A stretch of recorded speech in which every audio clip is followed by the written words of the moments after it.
Hey YouTube, Untamed here. Forgive me in advance, I do not have my external mic today, so you might get some botched up audio, but I want to show you this brand new 2024 Toyota Land Cruiser First Edition in that Smokey Blue. This is my first time seeing Smokey Blue in person, very similar to what we found with Heritage Blue in the past, of what we kind of found on that Trail Team's Ultimate Edition FJ Cruiser, and it does look good. This is just a very iconic color for Toyotas at this point, Toyota SUVs in particular. So really, in this video, I'm gonna do a real quick walk around, show you the window sticker, ask you guys, do you think it's worth $77,000 plus? I'll talk through a couple of my likes and a couple of my dislikes. We'll wrap up the video with, do I recommend getting one if you have an opportunity to, right? You guys know, if you follow my channel for a while, I am a huge Land Cruiser fan.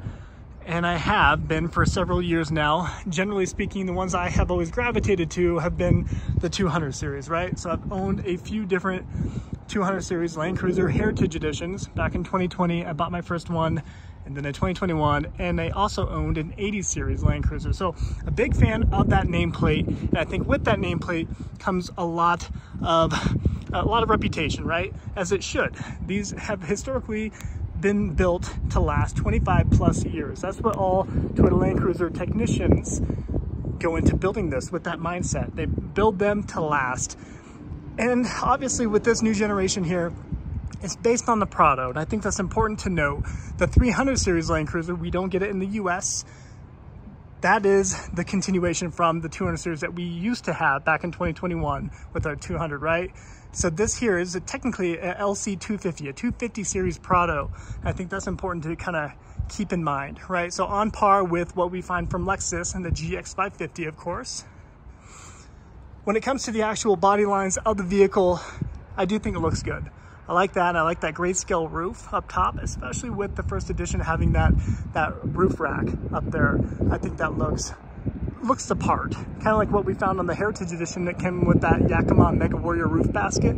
It just looks good. And that right there, that side profile is what we've come to expect from a Land Cruiser. So that I think looks good. The wheels, meh, I'm not impressed with that. That's pretty, I don't know, too buttermilk basic for me, especially at this price point, right? Underneath the hood, perhaps is the largest complaint for me. We are required now to have a 2.4 liter 4-cylinder turbocharged IForce Max, right? So, and a hybridized 4-cylinder. And that's kind of a tough pill to swallow, especially the last one being a 5.7 liter V8, right? So quite the transition, and a big transition. Rigid industry fog lamps that transition between amber lights and white LEDs that look cool. I'm a big fan of that classic Toyota script up front. It's become iconic for sure at this point. I'll show you underneath real quick.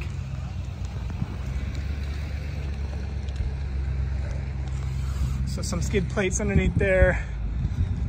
Those side mirrors, very reminiscent of what we found with the FJ Cruiser. I think that looks good. And just the overall body lines, fender flares, I think look pretty good.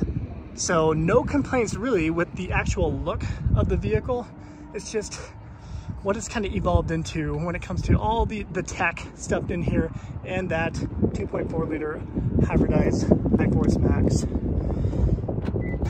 The style points, one thing I love with the Land Cruiser and will continue to love, is right here. I love that Toyota kept production entirely 100% out of Japan.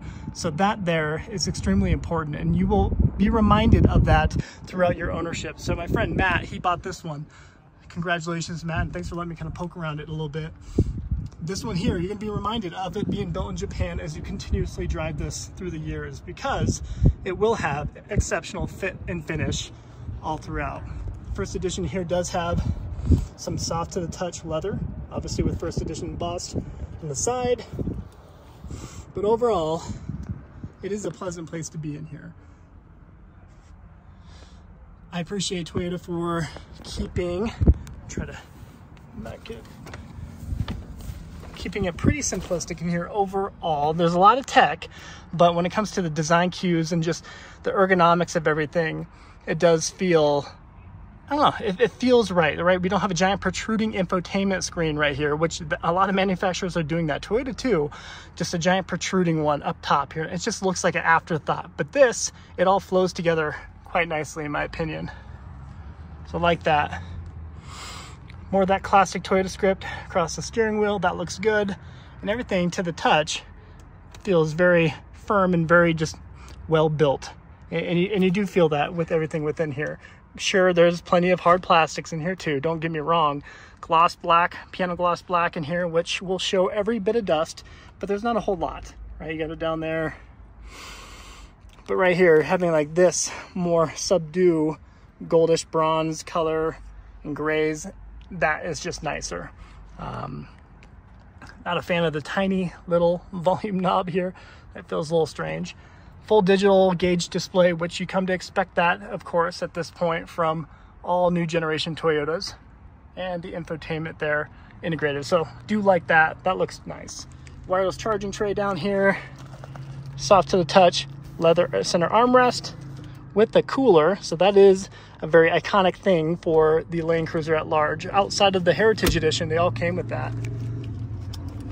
The cup holders, and a closer look at the seats here with that white stitching. Land Cruiser right there. Kind of got a little bit of a rope-like material there across the dash.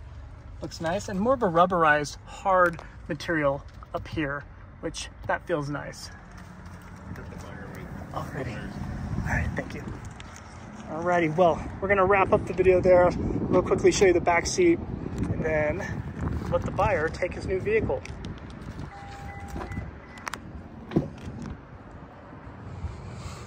So similar space to what we have in the 4Runner. Not a whole lot, but plenty of room. The seats are not too high. Where in the 4Runner, they do seem a little bit higher. There's your IForce Max badge. And a part of some of the complaints is just you get that battery pack right here, right? And it elevates the cargo space just a little bit. Not a lot, but enough to maybe bother some folks. Overall, plenty of cargo space. All right, well, you heard it there. The owner is ready to come out and actually take this home and start his maiden voyage with it. So again, thank you, Matt, for letting me poke around for a minute.